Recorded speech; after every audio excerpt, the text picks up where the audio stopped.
एक बार एक वैज्ञानिक ने एक टिड्डे को पकड़ा और उसे अपनी आवाज़ पर छलांग लगाना सिखाया। वैज्ञानिक टिड्डे से कहता है, कूदो।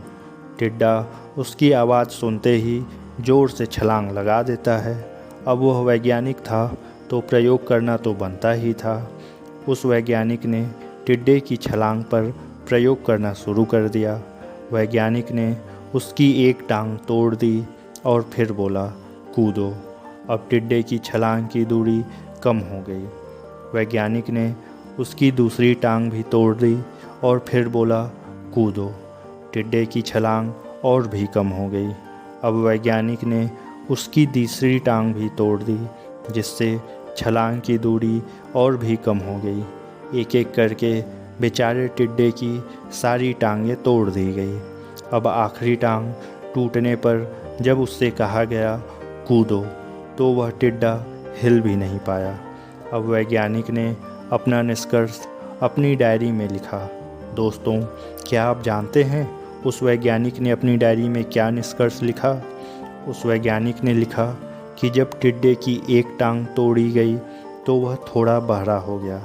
जब उसकी दूसरी टांग तोड़ी गई तो वह और भी बहरा हो गया। हर टांग टूटने के साथ वह टिड्डा और बहरा होता चला गया और सारी टांग टूटने के बाद वह बिल्कुल बहरा हो गया। अब ज़ोर ज़ोर से चिल्लाने का भी उस टिड्डे पर कोई असर नहीं हुआ। वह टिड्डा तो अपनी जगह से हिला तक नहीं, छलांग लगाना तो दूर की बात थी। इस कहानी को सुनकर आप सभी को ऐसा लग रहा है ना कि क्या मूर्ख वैज्ञानिक था, इतनी सीधी सी बात उसे समझ में नहीं आई। और कुछ लोग तो यह भी सोच रहे होंगे कि ये तो किसी बच्चे को भी पता है कि टिड्डे की छलांग की दूरी उसके टांग टूटने की वजह से कम होती जा रही थी, ना कि वह बहरा हो गया था।